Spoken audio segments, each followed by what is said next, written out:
అందరికీ నమస్కారం. నానాజాతి సమితి యొక్క ప్రధానమైన అంగాలను తెలుసుకుందాం.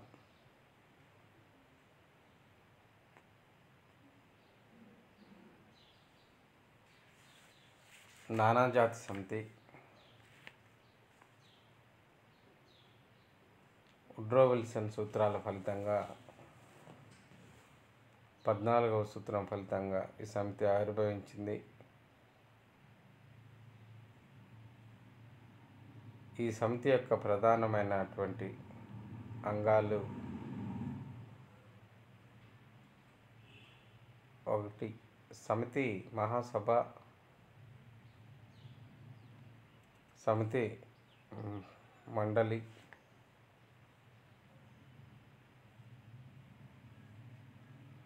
సమితి సచివాలయం, అంతర్జాతీయ న్యాయస్థానం, ఇతర అంశాలు ఈ ప్రధానమైనటువంటి సమితి యొక్క విధులు విభాగాలుగా మనం చెప్పుకోవచ్చు. మొదటిది సమితి మండలి లేదా సమితి మహాసభ.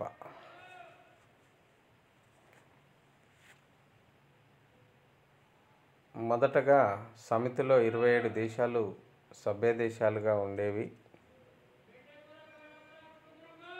1921లో వాటి సంఖ్య 51కి చేరి 22లో 57గా,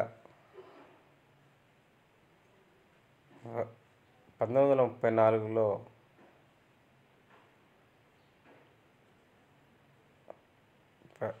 ప్రతి సభ్యదేశం ప్రతినిధులను మహాసభకు పంపవచ్చును, కానీ ప్రతి దేశానికి ఒకే ఓటు హక్కు ఉండేది.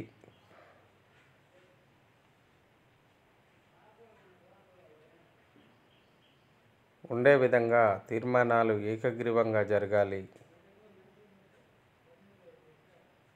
దీని యొక్క వార్షిక మహాసభలు జెనీవాలో జరిగాయి.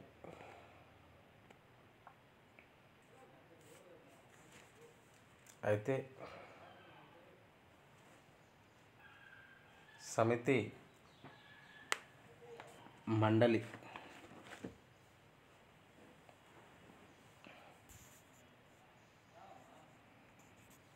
సమితి యొక్క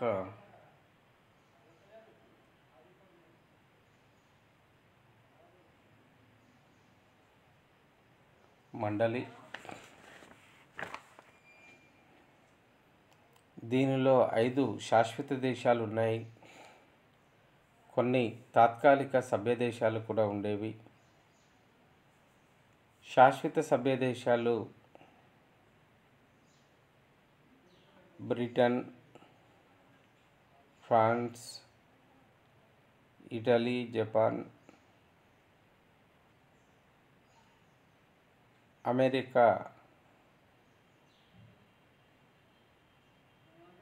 సమితిలో చేరకపోవడంతో 4 శాశ్వత సభ్య రాజ్యాలు అయ్యాయని చెప్పవచ్చు. అవేంటంటే తాత్కాలిక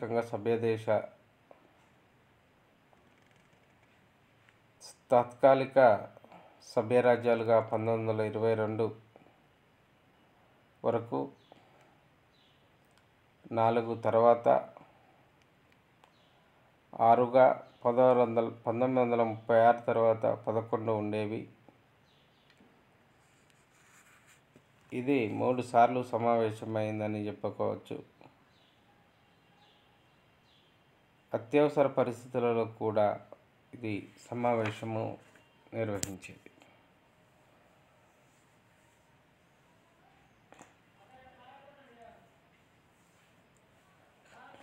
ఇకపోతే అంతర్జాతీయ న్యాయస్థానం. అంతర్జాతీయ న్యాయస్థానం ఈ అంతర్జాతీయ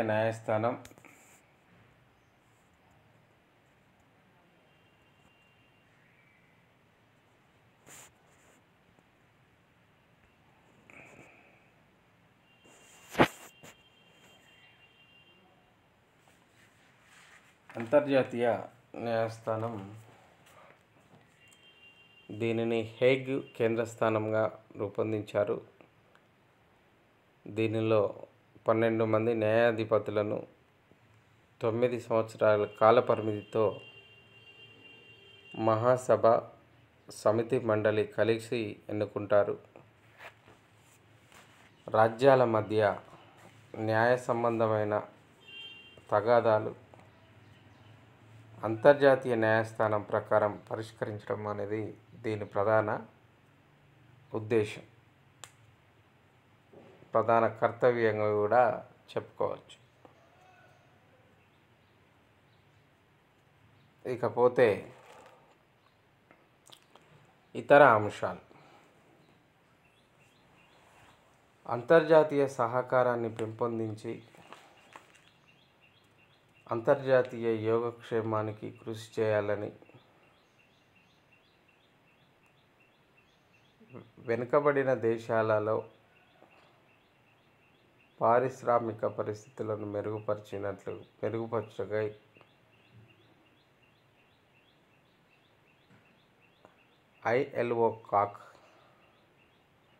ILO అంటే అంతర్జాతీయ కార్మిక ఆర్గనైజేషన్, ఇంటర్నేషనల్ లేబర్ ఆర్గనైజేషన్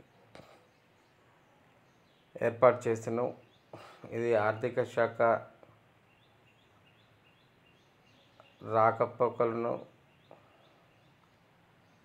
నల్లమందు రవాణా విషయంలో, స్త్రీ శిశు సంక్షేమం,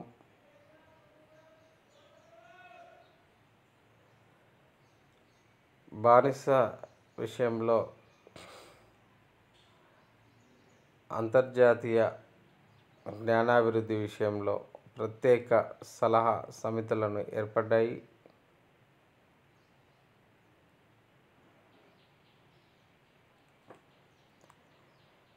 దాదాపు 20 సంవత్సరాలు కృషి చేసి అనుకున్న విజయాలు కొంత మేరకు మాత్రమే నెరవేర్చి చివరకు మితవాదులు కాకపోయారు అని చెప్పచ్చు.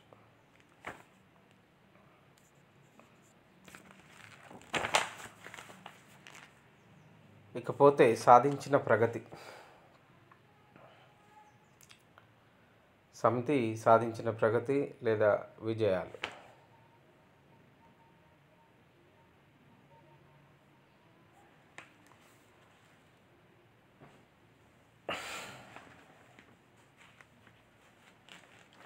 సమితి నానాజాతి సమితి సాధించిన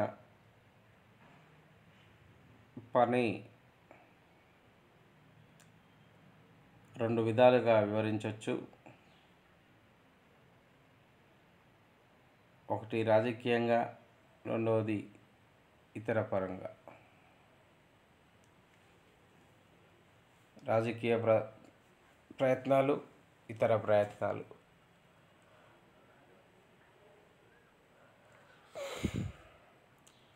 రాజకీయంగా చూసినట్లయితే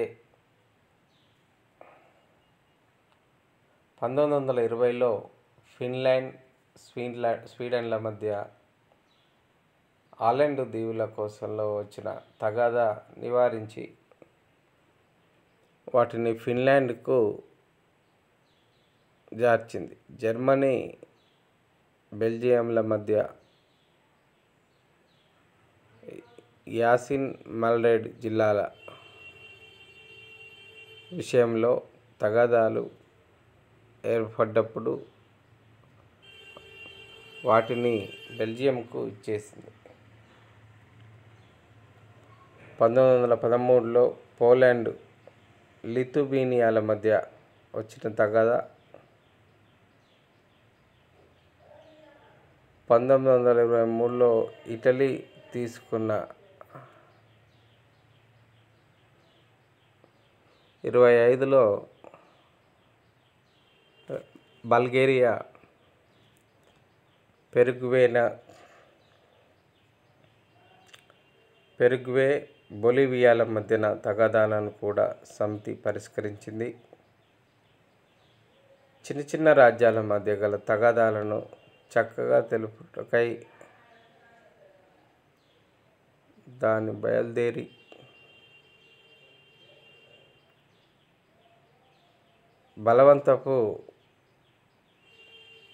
బలహీన రాజ్యాల తగాదాలలో బలవంతపు రాజ్యాలదే మేలు జరిగే విధంగా తీర్పు ఉండేదని, దురాక్రమణ జరిగితే నానాజాతి సమితి నిస్సహాయమైనదని,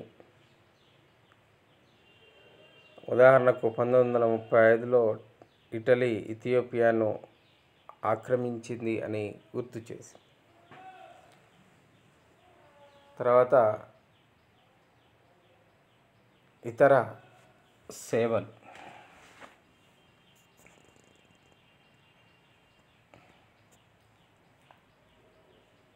నానాజాతి సమితి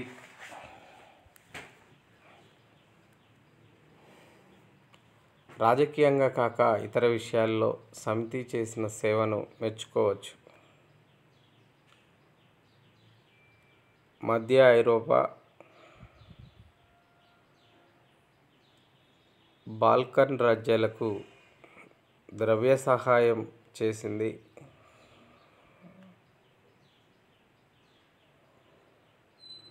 జాతీయ భద్రత విషయంలో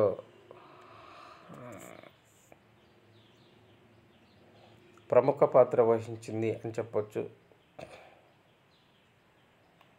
ఆయుధాలను తగ్గించుటకు కొంతవరకు కృషి చేసింది. బానిసత్వ నిర్మూలనకు, నిర్బంధ కూలీలకు, నిరుపేదలకు, స్త్రీ శిశువుల మత్తు పదార్థాల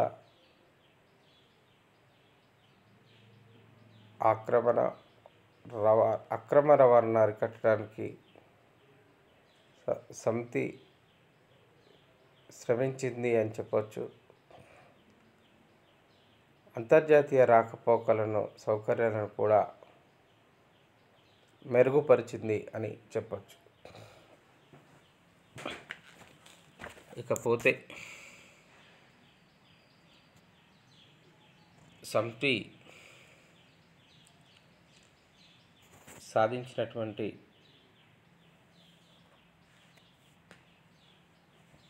వైఫల్యాల్లో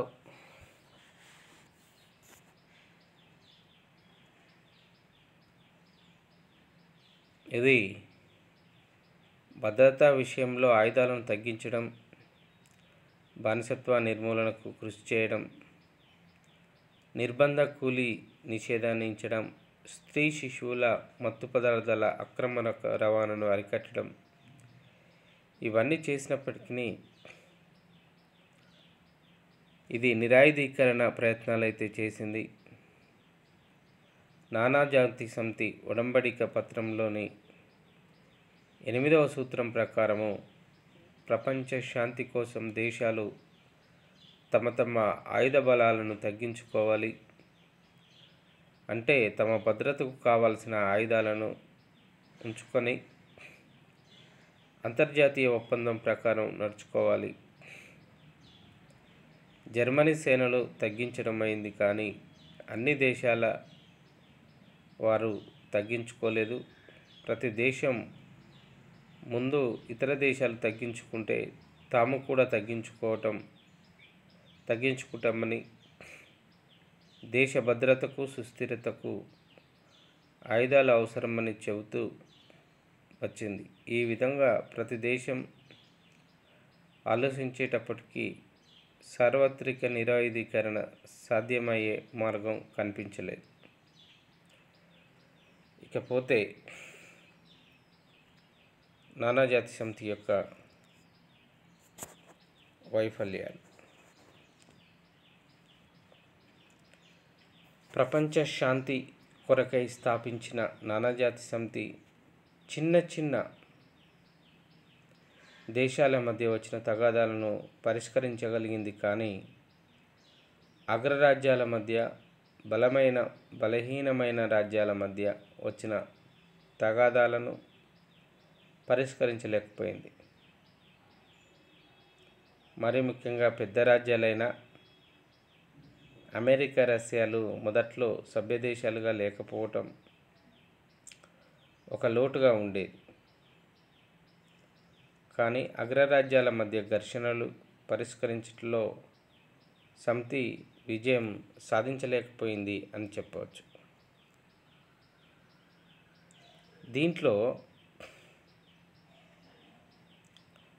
జర్మనీ, జపాన్, ఇటలీ మొదలగు దేశాలు దురాక్రమణ జరిపినప్పుడు సమితి వాటిని అడ్డుకోలేకపోయింది. దీంతో సమితిని ఎదిరించటం దేశాలకు సులభమైంది. ఇక అగ్రరాజ్యాలలో సమితి కర్తవ్యం గురించి భేదాభిప్రాయాలు వచ్చాయి. దీంతో అంతర్జాతీయ సంబంధాలను పెంపొందించుటకు వీలు కాలేదు. సమితి సభ్య దేశాలకు ఇతర దేశాలలో నిర్బంధంగా తమ నియమావళిని పాటించలేకపోయింది. ఇటువంటి లోపాల వలన నానాజాతి సమితి అంతర్జాతీయ సమస్యలను చర్చించి ప్రపంచ అభిప్రాయం సేకరించిందని చెప్పవచ్చు. ఇకపోతే సమితి యొక్క ముగింపు. మొదటి ప్రపంచ యుద్ధానంతరం ప్రపంచ శాంతి కొరకు 1920 జనవరి 10న స్థాపించబడిన నానాజాతి సమితి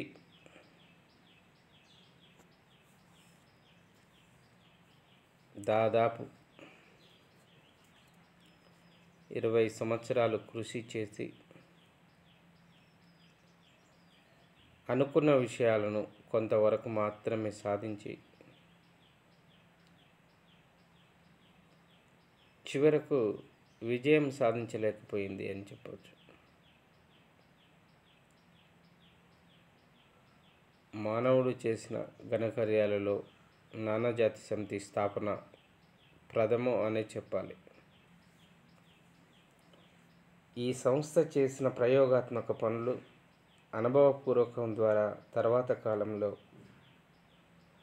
1945 అక్టోబర్ 24న ఆవిర్భవించిన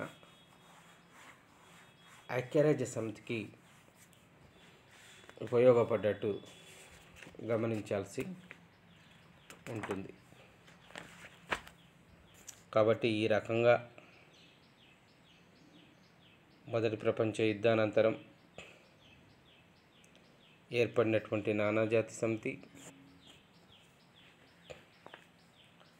వుడ్రో విల్సన్ చూపించినటువంటి 14 సూత్రాలలో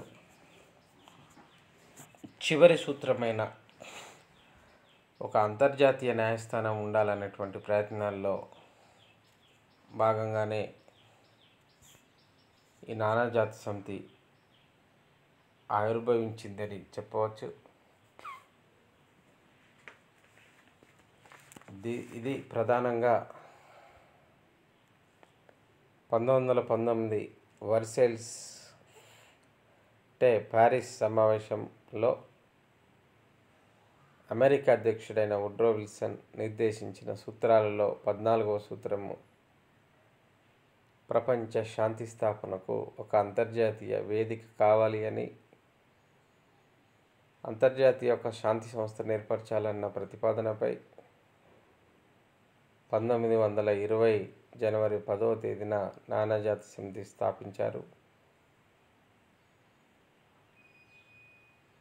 అంతర్జాతీయ సహకారాన్ని పెంపొందించుకుంటా, అంతర్జాతీయ శాంతి భద్రతలను కాపాడుట, యుద్ధం తలపెట్టకపోవుట, బాధ్యతాయుతంగా నిర్వహించడానికి వివిధ దేశాలకు కూడా అంగీకరించేటట్లు చేయుట, వివిధ దేశాల మధ్య బహిరంగంగా న్యాయంగా ఉండే సంబంధాలను నెలకొల్పుట, వివిధ దేశాల మధ్య వచ్చిన తగాదాలను శాంతియుతంగా పరిష్కరించుట మొదలగు భావాలకు ఈ పద్ధతికి వ్యతిరేకంగా ప్రవర్తించిన రాజ్యాలపై మిగిలిన సభ్య దేశాలు తగిన చర్యలు తీసుకోవాలని, అయితే నానాజాతి సమితి దేశాలు ఆంతరంగిక వ్యవహారాలలో జోక్యం చేసుకోలేకపోవట ప్రధానమైనటువంటి కారణంగా ఈ యొక్క వైఫల్యాలకు కారణంగా మొత్తంగా నానాజాతి సమితి మరొక అంతర్జాతీయ వేదికకు కేంద్ర బిందువుగా మారింది. ఐక్యరాజ్య సమితి ఆవిర్భావానికి దారితీసిందిగా మనం చెప్పుకోవచ్చు. Thank you. ధన్యవాదాలు.